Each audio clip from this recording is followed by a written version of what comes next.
नमस्कार मंडळी, श्री स्वामी समर्थ. अशा पद्धतीने आपली आजची सकाळ झालेली आहे. सकाळी झाल्या आपल्या कामाला सुरुवात झालेली आहे.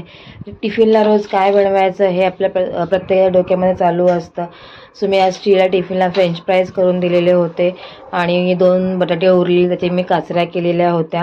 पटापटा मी पीठ मळाला एका साईडला आणि पटकन चपात्या बनवल्या आहेत टिफिनसाठी, कारण की मला लेट झालं होतं. पटापटा सगळं आवरायचं होतं काम आणि त्यामुळे एका साईडला चहा ठेवला, एका साईडला मी भाजी घातली आणि तिसऱ्या ह्याच्यावरती मी पटकन चपात्या करायला घेतल्या खाण्यासाठी. आणि टिफिनसाठी मी पटकन 5-6 चपात्या करून घेतल्या. हे कामं आवरता आता टिफिन माझा रेडी झालेला होता. टिफिन पटकन भरून घेतला.